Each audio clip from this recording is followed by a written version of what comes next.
Hi. Okay, today we're going to look at doing the hip flexor stretch and then the gluteal stretch.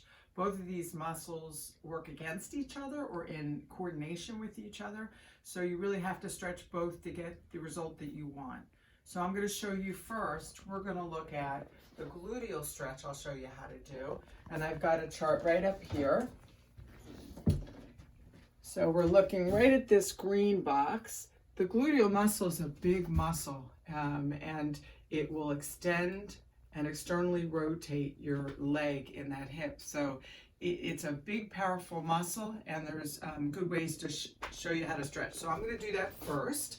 So what you need to do is sit down, get a good base of support, nice and stable. You're going to cross one leg over the other. If you can't do that, if you're a little too tight and some people can't put their leg up, you can sit in a chair, put a chair in front of you, and just open up a little bit, almost in a frog leg position. Okay, if you can do this, this will get you a deeper stretch. So what I'd like you to do is lean forward with a flat back, and you can do that by looking up. You get to the point where you feel the stretch and you hold. No bouncing, and I want you to stay here for a full minute. Now the gluteal muscle has different angles to it.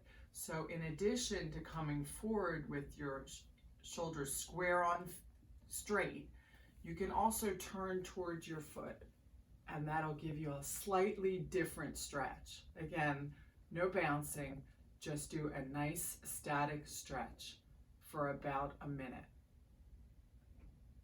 Okay, you do the other leg by the same, just do the reverse. You put the other leg over your knee.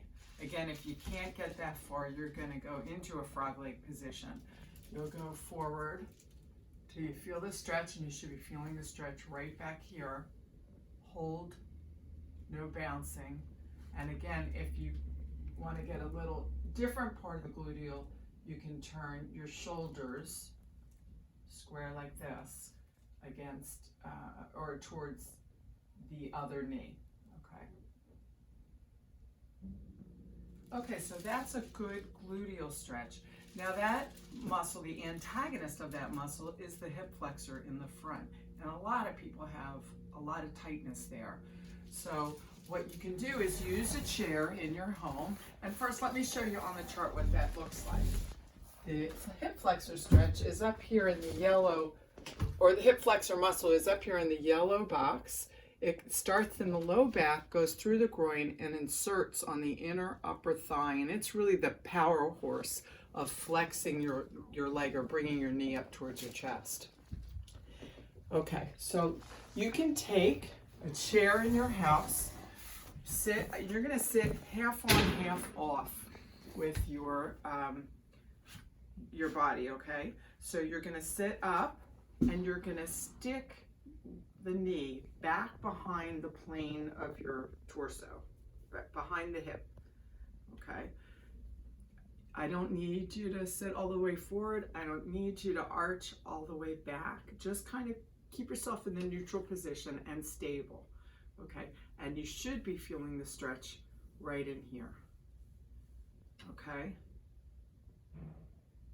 So that's on one side. Then all you have to do is go to the other side and bring the knee back. Now, if you can't bring the knee all the way back because you're really tight, you bring it to wherever you can, where you feel the stretch, and you hold. Again, the stretch you should be feeling is in here, sometimes in here if you're really tight, but along here, okay?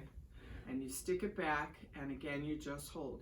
You don't, again, need to arch, and you'll not get quite as good a stretch if you lean forward, so you want to kind of be in a neutral position, and you should hold. Again, all stretches, no bouncing, hold for a minute.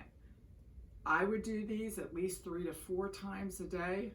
You can do them more without, any problems, and you might get a little bit more out of it. Okay, that's it for these 2 stretches.